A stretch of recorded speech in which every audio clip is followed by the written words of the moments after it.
Bonjour les secondes 2. Alors aujourd'hui, on va terminer ce deuxième chapitre sur cette période du 15e et 16e siècle, hein, la période où on découvre le monde, hein. Souvenez-vous dans le premier chapitre, hein, ces grandes découvertes qui permettent de découvrir de nouveaux territoires, de nouveaux peuples, de nouvelles richesses.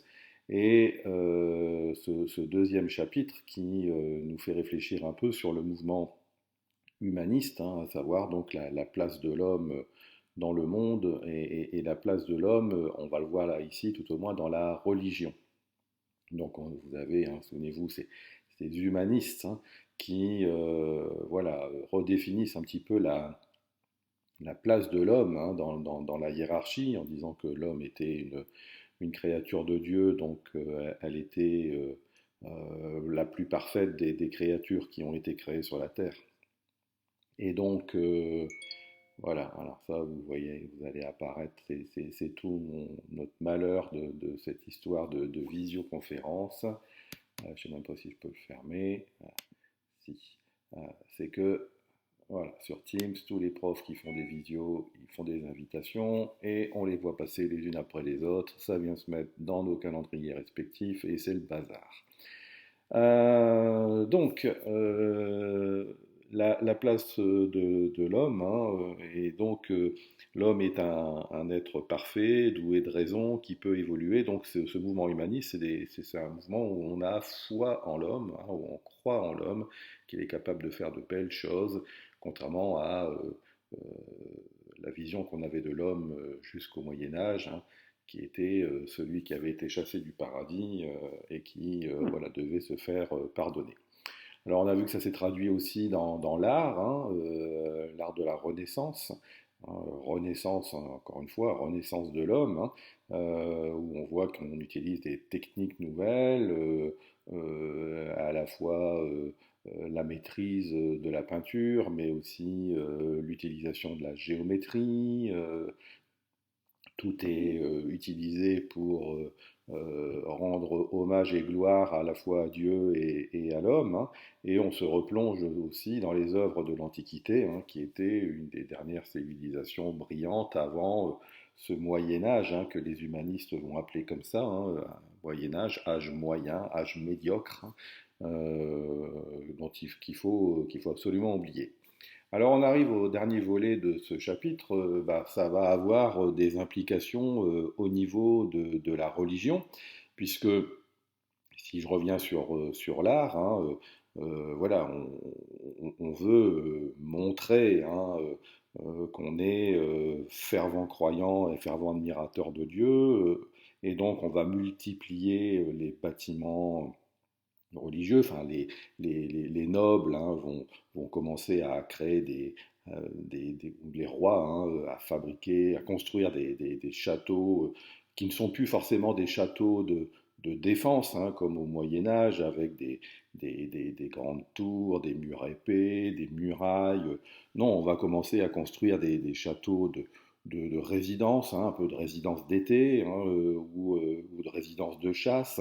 Donc des châteaux pour le plaisir qui vont être agréables à vivre. Et là, je vous envoie en France, notamment dans le Val-de-Loire, hein, dans la région de la Touraine, hein, où vous avez une multitude de châteaux comme Chambord, comme Chenonceau, qui sont vraiment des châteaux d'agrément, hein, pour le plaisir, hein. Donc les rois ou la cour royale, hein, se déplacent quand il fait beau dans des châteaux plus agréables où ils vont passer un petit peu de temps à se reposer, à se divertir. Donc là, il y a plus de murailles, il n'y a plus de gros murs, hein, il y a plein de fenêtres, au contraire, on ouvre, hein, on veut de la luminosité.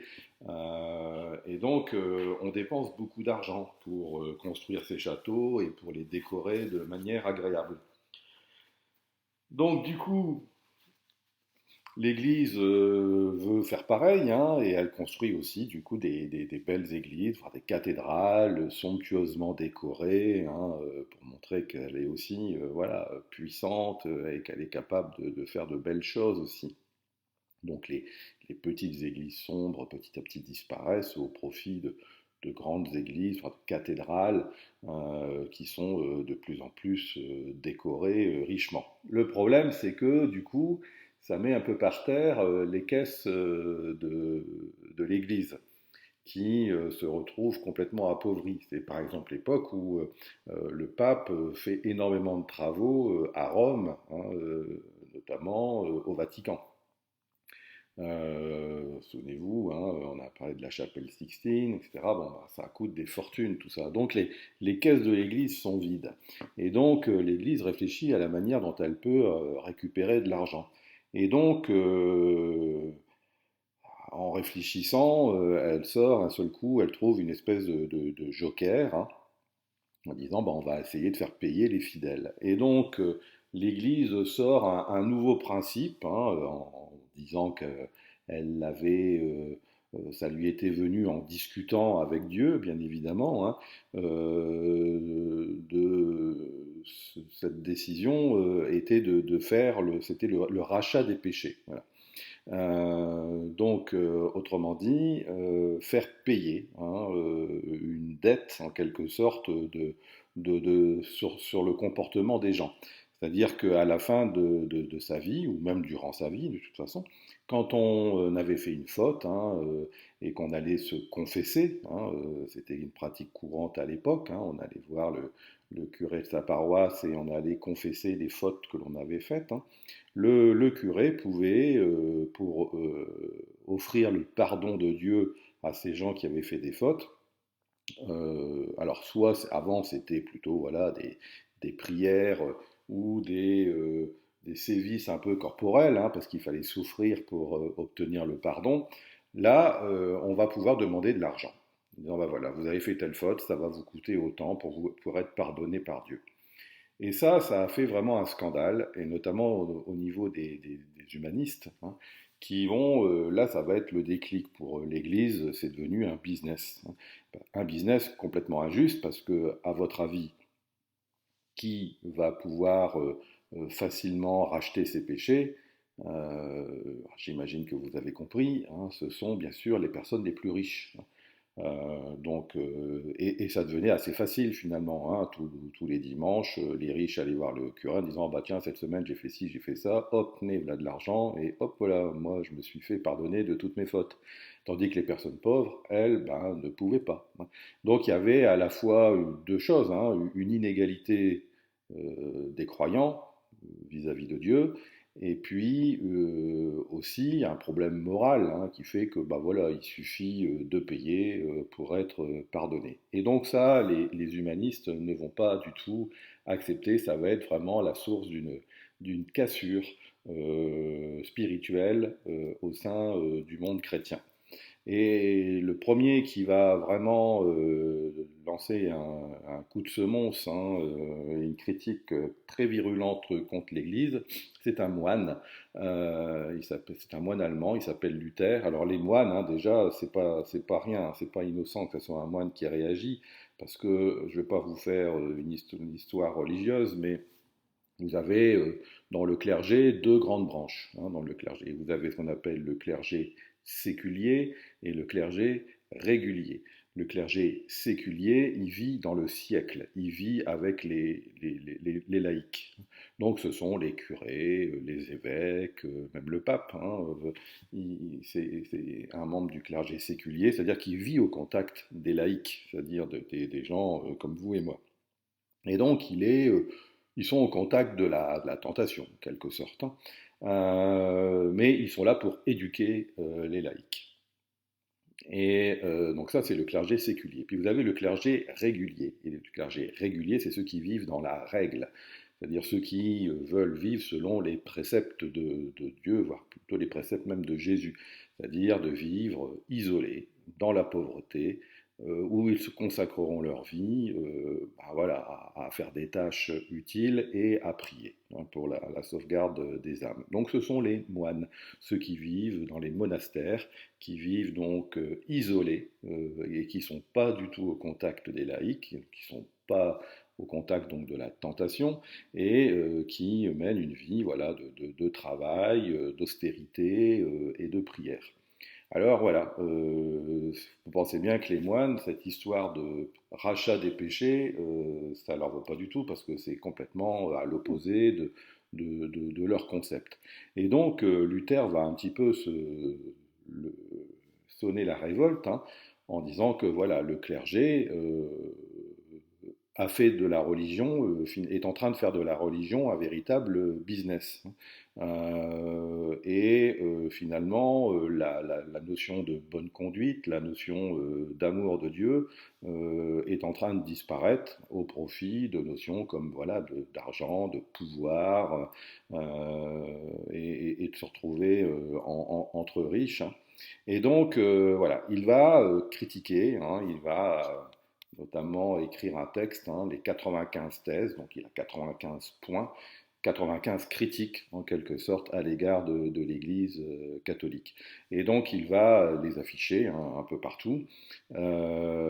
Et rapidement, il va y avoir, notamment en Allemagne, un certain engouement pour ce moine qui voilà, apporte une vision différente, hein, de celle de l'Église, en disant voilà, ce qui est important, c'est la foi, hein. C'est pas l'Église qui se veut être l'interprète de Dieu. On n'a pas besoin de cet interprète. On peut, voilà, l'essentiel c'est d'aimer Dieu et on peut l'aimer sans passer par le clergé. Et ça, forcément, ça va pas du tout plaire à l'Église. Alors vous avez, hein, je vous laisserai lire, hein, mais vous avez ici quelques extraits de ces différents, de ces différents,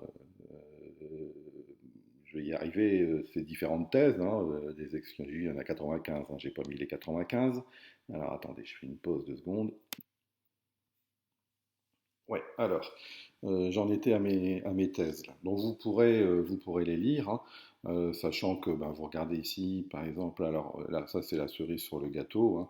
Donc on pouvait même acheter ce qu'on appelait une lettre d'indulgence, hein, c'est-à-dire qu'un petit peu avant de mourir, on pouvait demander au prêtre, hein, de réaliser une lettre d'indulgence qui s'adressait directement à Dieu pour dire voilà, une lettre de recommandation en quelque sorte, hein, je vous recommande monsieur machin qui vient de mourir et voilà, qui a été quelqu'un de particulièrement euh, brave, pieux, etc. Enfin, toutes les qualités pour pouvoir avoir un maximum de chances d'aller au paradis. Donc, on est vraiment dans du business, hein, qui choque certains croyants. Vous voyez ici, vous voyez le trésor des indulgences, hein, sont des filets avec lesquels on pêche maintenant les richesses des hommes, hein. Et voilà, hein, l'objectif ici, c'est clairement voilà, se faire de l'argent. Il y a le business des indulgences, hein, qui permet donc à l'Église de récupérer de l'argent facilement. Et donc ici, vous voyez, la mort délie de tout, les mourants sont déjà morts aux lois canoniques et celles-ci ne les atteignent plus, hein. Autrement dit, voilà, quand on est mort, les lois de l'Église, les principes de l'Église ne servent plus à rien, hein. C'est voilà, c'est le mort avec Dieu, en face à face, et c'est Dieu qui décidera, si, parce qu'il sait tout, hein, pour les croyants. C'est lui qui voilà, sait très bien ce que le type qui arrive, qui vient de mourir et qui arrive, a fait de bien ou de mal dans sa vie, quoi. Donc une lettre d'indulgence ne va pas changer quoi que ce soit. Et donc, vous lirez, hein, mais la phrase ici résume bien les choses, hein. Luther, lui, voilà, il estime que finalement le clergé, c'est quelque chose qui est devenu complètement inutile, hein, comme je vous le disais tout à l'heure, l'essentiel c'est la foi que l'on a envers Dieu, et donc Luther, pour lui, c'est une relation directe qu'on doit avoir avec Dieu. Ce qui est important, c'est la sincérité que l'on a envers Dieu, hein, et on n'a pas besoin de passer par un prêtre, par un évêque, par le pape, pour finalement montrer qu'on est un bon croyant. Donc c'est dans ses actions, c'est dans sa sincérité, hein, qu'on va gagner sa place au paradis. Et donc voilà, c'est la, comment on va dire, la sincérité de la foi, hein, et pas l'affichage. ça sert à quoi d'aller à l'église tous les dimanches si c'est pour dormir à moitié sur le banc, alors que voilà, peut-être on pourrait prier de manière très sincère chez soi quand à un moment donné on estime que c'est important ou qu'on en a vraiment envie. Donc voilà, c'est la sincérité des sentiments en quelque sorte, hein, face à l'affichage qu'on peut avoir. L'essentiel, c'est pas d'aller 4 fois à l'église par semaine si c'est pour penser à autre chose ou faire autre chose quand on y est. Il vaut mieux y aller une seule fois ou rester chez soi et prier sincèrement chez soi que de s'afficher à l'église, faire croire que voilà, euh, on croit en Dieu à tel point que voilà, on va le plus régulièrement possible à l'église si finalement on n'y croit pas un seul instant. Euh, voilà, et donc vous avez ici une illustration, je vous donnerai des éléments plus précis là-dessus après, mais vous imaginez bien ici une critique, enfin une opposition des deux églises, l'église protestante qui voilà, a l'air euh, plutôt sereine, avec, vous voyez, des croisants. Alors là, c'est Luther qui fait la messe. Alors on va voir pour les protestants, parce que c'est de la religion protestante dont on parle, puisqu'ils protestent, ils contestent la, la supériorité du clergé. Donc il peut y avoir quand même des gens qui animent des messes, mais c'est pas véritablement des curés ou des prêtres, c'est ce qu'ils vont appeler eux des pasteurs, comme l'allusion au berger qui guide les moutons, bah, c'est un peu ça aussi. Donc voilà, il les guide, mais il leur impose rien. Donc là, vous avez Luther qui s'exprime et qui, vous voyez, voilà, est en lien direct avec Jésus et donc Dieu.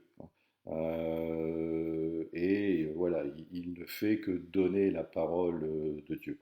Et donc les gens l'écoutent de manière très concentrée, avec, vous voyez, voilà, on va aussi simplifier les règles, en quelque sorte, je ne vais pas dire les règles du jeu, mais les règles de bonne conduite. Dans l'Église catholique, on multiplie les sacrements parce que ça permet de multiplier aussi les dons d'argent, parce qu'à chaque sacrement, on fait la quête. Et là, on n'en garde que deux de manière générale chez les protestants, donc le baptême et la scène, donc le dernier repas de Jésus. Alors qu'ici, bon, vous verrez peut-être plus en détail si vous pouvez zoomer, mais vous avez ici un curé avec un air un petit peu sarcastique qui fait la messe et qui est, on le devine ici, on ne voit pas très bien, mais un petit diable qui lui souffle des choses à l'oreille, donc on peut imaginer qu'il est un peu animé par le diable et qu'il doit dire des choses qui ne sont pas forcément vraies. On voit ici des prêtres et même des bonnes sœurs qui récupèrent des dons finalement des fidèles. Donc il y a plein de pièces d'or, il y a des sacs d'or, il y a des poulets, etc. Donc on voit bien qu'il y a un business qui se fait ici. On voit ici des prêtres aussi, on n'en voit pas très bien, là, il y en a qui jouent aux cartes. Et puis on voit que tout ça, bah, ça suscite la colère de Dieu et même de Saint François d'Assise, qui est un moine, un de ceux qui a mis un des premiers catholiques qui a créé un ordre de moines qui justement prônait un peu plus la pureté des sentiments et qui voilà, avait mis quelque chose, une morale tellement dure qu'il y avait très très peu de croyants qui l'ont suivi. Et donc, voilà, lui, il a l'air assez atterré et Dieu a l'air très très en colère de la manière dont le clergé a transformé la religion en business.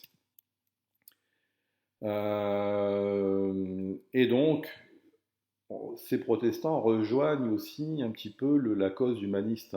Souvenez-vous, les humanistes disaient il est important que les gens accèdent à la connaissance, qu'ils arrivent à, à apprendre à lire, à écrire. Et donc, souvenez-vous, l'imprimerie qui permet voilà, de publier plus facilement des livres qui sont plus exacts et qui coûtent moins cher, puisqu'on peut les publier en masse, hein. Ben voilà, pour Luther et les protestants, si les gens savent lire, ils peuvent acheter une Bible et l'avoir chez eux et donc lire la Bible chez eux, alors que le clergé, lui, il est absolument contre. Il veut que la Bible soit uniquement la propriété du clergé, que seuls les prêtres soient en capacité à le lire à l'église. Donc si on veut être au courant de ce qui est écrit dans la Bible, il faut aller à l'église et écouter les prêtres. Le problème, c'est que dans les campagnes, il y a des prêtres qui ne savent même pas lire et donc qui sont devant la Bible et qui font croire qu'ils savent ce qu'ils racontent, mais qui racontent n'importe quoi. Donc les humanistes vont un petit peu rejoindre cette cause des protestants en disant bah oui, ils ont raison, si les gens savent lire, et ben voilà, ils peuvent acheter la Bible et ils peuvent lire la Bible et se faire une idée par eux-mêmes. Hein, ils peuvent interpréter eux-mêmes ce qu'ils lisent. Donc c'est la libre pensée, hein. C'est essayer de développer l'esprit critique et pas écouter et recevoir la parole du clergé qui dit ce qu'il faut faire et ce qu'il ne faut pas faire. Donc si on résume, hein, voilà, Luther, hein, donc il publie ses 95 thèses, pardon, qui critiquent donc plutôt l'Église catholique. Il refuse le système des indulgences hein, qui permet donc à un chrétien d'avoir ses péchés pardonnés contre une somme d'argent. Il critique du coup voilà, la richesse de l'Église catholique parce qu'il estime que voilà, l'Église catholique fait de plus en plus de business et de moins en moins de religion. Et donc il propose de revenir aux fondamentaux, hein, donc les textes, hein, notamment les évangiles. Hein, c'est voilà, de trouver les bonnes traductions, la traduction la plus fidèle possible à l'original de la Bible. Et puis voilà, apprendre à lire et lire ces textes et y réfléchir soi-même, hein, sans pour autant attendre du clergé qui nous disent ce qu'on doit faire et pas faire. Donc, Luther se dit, ben voilà, le clergé, on n'en a plus besoin, l'essentiel c'est d'avoir une relation directe et sincère avec Dieu. Hein. Il n'y a pas besoin pour les sacrements, il n'y a pas besoin de passer par le clergé. Là, il y a trois sacrements, je vous en ai donné deux, on verra ce qui est différent types de religions protestantes après. Donc il y en a qui ne font que deux sacrements, d'autres qui en font trois. Donc le baptême, la pénitence, et puis aussi donc la scène. Hein. Et puis donc comme je vous l'ai dit, hein, redonner une place centrale à la Bible. Hein. Donc voilà, c'est lire la Bible, essayer d'en discuter avec d'autres hein, qui ont lu les mêmes passages, et puis d'essayer d'y réfléchir hein, et de s'imprégner un peu euh, de ce que dit Dieu ou Jésus dans la Bible. Mais donc, ça nécessite, hein, vous voyez, l'apprentissage de l'écriture et de la lecture pour les gens. Et donc, comme je vous le disais tout à l'heure aussi, hein, c'est pas le fait d'aller à l'église toutes les semaines qui va vous emmener au paradis, c'est le fait voilà, d'être croyant, de croire en Dieu et d'y croire avec sincérité. C'est pas le fait de donner de l'argent au clergé qui vous garantira une place au paradis. Alors forcément, ça va générer des tensions, hein, parce que les luthériens vont être très très aigris hein, et très très critiques envers l'Église catholique. Euh, je vous renvoie à la petite illustration qui comparait les deux églises. Hein. Euh, voilà, vous avez différents points que je vous ai évoqués. Hein. Les moines sont gros, ils jouent aux cartes. Et celui qui fait la messe, il est inspiré par le diable. Dieu est en colère quand il voit ça. Alors qu'inversement, de l'autre côté, on est dans quelque chose de plus sain, et de plus serein, pardon, et manifestement plus empreint de, de réflexion et de sincérité. Forcément, bah, comme il est en allemand, Luther en Allemagne, c'est un courant religieux qui va se développer et qui va avoir beaucoup de succès. Et ces critiques, elles vont se répandre de plus en plus en Europe. et elles vont gagner du terrain, ce qui va menacer clairement l'Église catholique. Alors vous avez encore quelques illustrations ici, on voit quand même qu'il y a des attaques féroces hein, contre l'Église. Donc ici pareil, on voit Luther hein, qui lit la Bible, hein, encore une fois, vous voyez, ça ressemble un peu à ce qu'on a vu tout à l'heure, hein, et qui montre du doigt Jésus, en disant voilà, c'est lui qu'il faut croire. Et là, vous avez tous les représentants du clergé qui brûlent en enfer. Hein. Donc voilà, c'est une attaque très très virulente hein, contre l'Église. Alors vous imaginez, alors vous voyez ici, pareil, une caricature du pape hein, avec son double visage, hein, ici et ici. Donc voilà, en l'occurrence, voilà, il a un double discours et il a un discours qui est, on va dire, influencé par le diable. Alors vous imaginez bien que ceux qui font ça, comme Luther, etc., vont être excommuniés, c'est-à-dire qu'ils vont être exclus du monde des chrétiens, c'est-à-dire, voilà, n'avoir aucun espoir d'aller au paradis. Mais Luther s'en moque puisqu'il ne reconnaît pas hein, finalement l'autorité du clergé et du pape.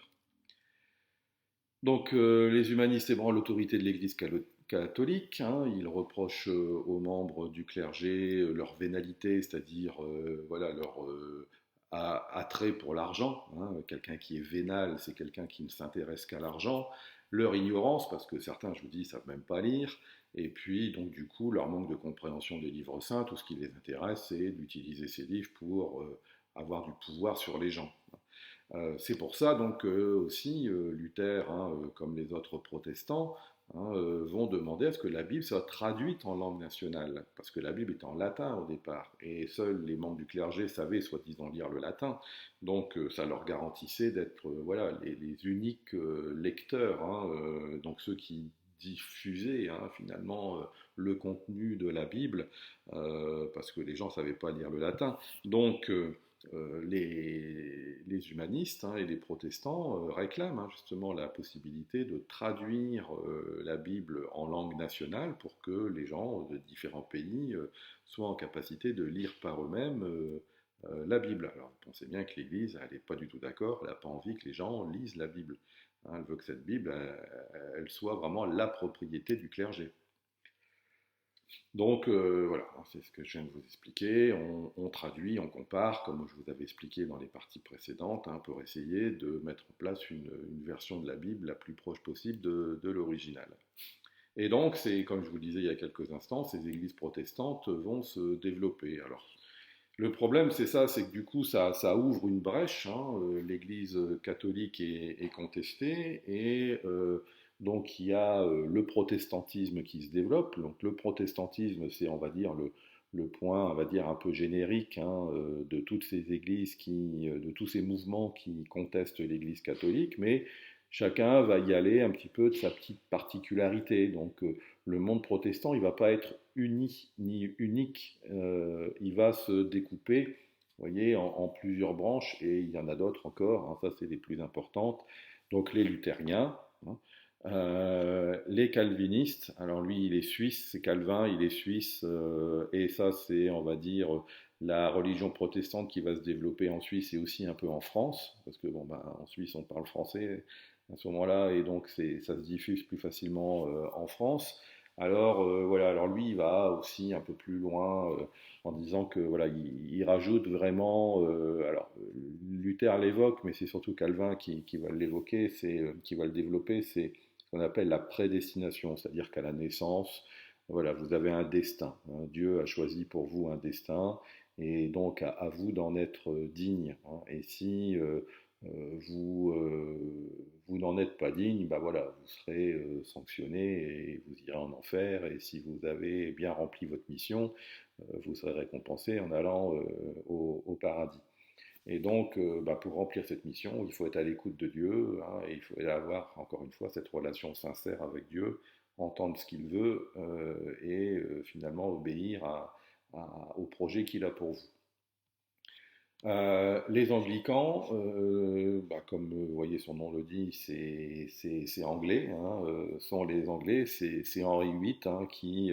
alors voilà, ça vous avez une autre branche protestante qui part d'un problème qui n'est pas du tout religieux. Hein, le roi d'Angleterre est marié, a été marié plus ou moins de force, hein, comme c'est le cas à cette époque-là, enfin depuis le Moyen Âge, on fait des mariages pour célébrer des paix, hein, ou créer des alliances. Donc il était marié avec la fille du roi d'Espagne, qu'il aimait pas du tout, et il avait une maîtresse dont il était fou, et donc il, euh, il a demandé au pape le droit de divorcer pour pouvoir se marier avec sa maîtresse et le pape a refusé en disant qu'on n'enlevait pas ce que Dieu avait créé. Et donc, du coup, il a dit bah, très bien, dans ce cas-là, je divorcerai sans la permission du pape. Et donc, le pape a dit bah, si vous divorcez sans ma permission, vous serez excommunié.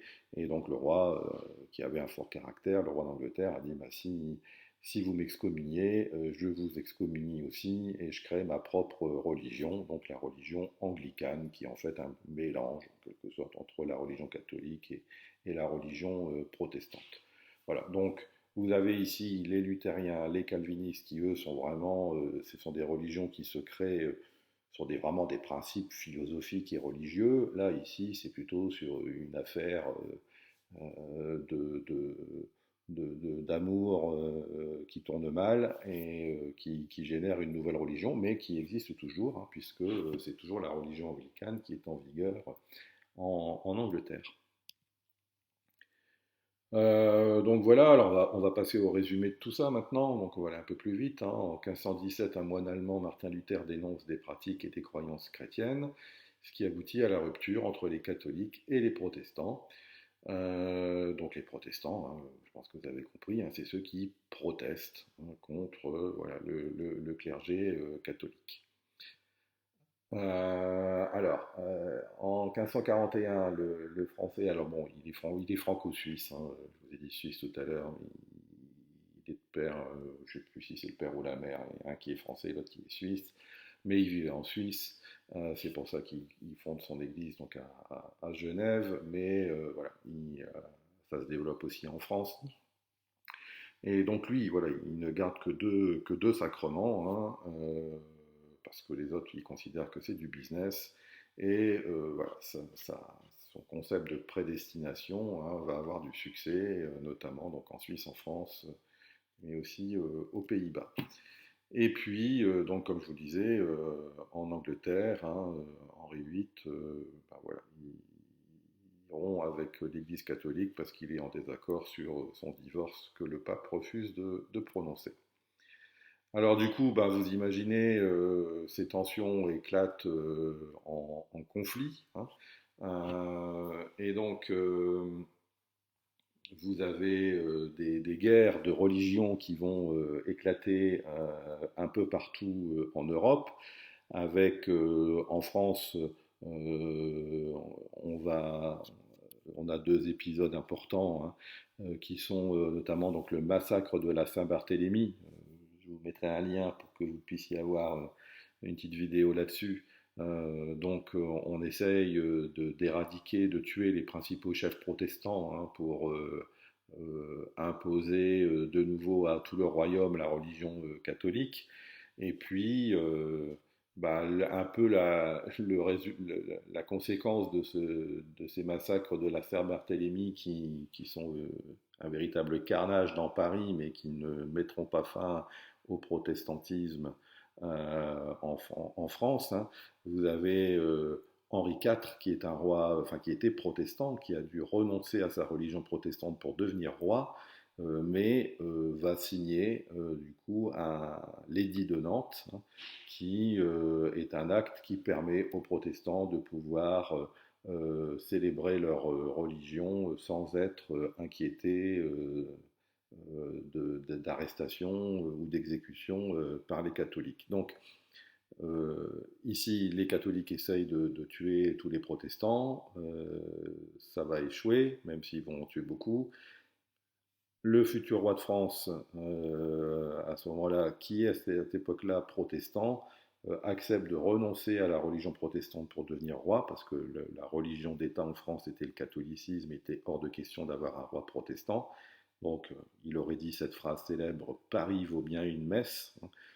Donc il accepte de se convertir au catholicisme pour devenir roi, mais une fois roi, il va faire preuve de beaucoup d'indulgence vis-à-vis des protestants, il en était lui-même un, et va permettre par cet acte officiel, l'édit, hein, qui a été signé à Nantes, d'où son nom, de permettre aux protestants de célébrer aussi leur religion. Donc c'est à un moment donné, à l'extrême fin, vous voyez, du XVIe siècle, la France connaît un petit moment de paix.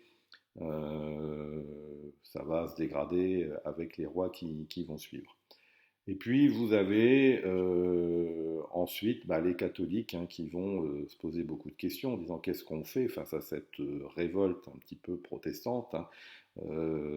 Qu'est-ce qu'on doit changer finalement dans notre façon de voir la religion pour de nouveau être entendu et redevenir la religion incontestable. Mis à part reconnaître que peut-être beaucoup de prêtres n'étaient pas très très bien formés et ne maîtrisaient pas véritablement bien la Bible et qu'il fallait peut-être créer des écoles pour former les prêtres et les faire travailler sur la Bible pour qu'ils puissent dire des choses un peu plus crédibles à la messe. Pour le reste, ils estiment qu'ils n'ont rien à changer, que c'est eux qui ont raison et que voilà, ils n'ont pas à évoluer. Donc ce concile de Trente, hein, Trente, on va dire, hein, c'est pas 30, c'est pas le chiffre, hein, c'est une ville, finalement, qui va durer beaucoup de temps, hein, plusieurs années, finalement aboutira à la conclusion que voilà, il n'y a rien à changer, que les protestants ont tort et que c'est les catholiques qui ont raison. Donc voilà, la situation ne va pas véritablement s'arranger. Alors je vous remettrai le lien sur le mail que je vais vous envoyer sur École Direct pour que vous puissiez voir éventuellement ce petit reportage. Du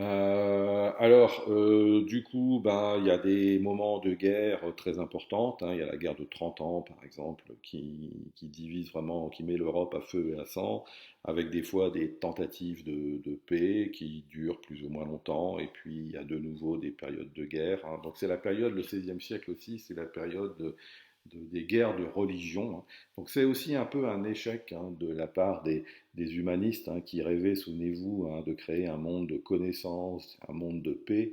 En fait, en s'attaquant un petit peu aux affaires religieuses, en essayant de trouver une nouvelle façon de célébrer Dieu, ils sont à l'origine quand même de beaucoup de guerres, notamment de guerres de religion, qui vont causer beaucoup de morts, hein. Donc là-dessus, c'est un petit peu un échec. Voilà. Alors il y a des tentatives de paix des fois, hein, comme la paix d'Augsbourg. Alors je ne vous demande pas d'apprendre tout ça, c'est déjà assez bien compliqué comme ça. Mais voilà, on part du principe, ça a été une tentative, ça a marché quelques années, mais pas partout. La paix d'Augsbourg, hein, qui dit voilà, le principe, c'est tel prince, telle religion.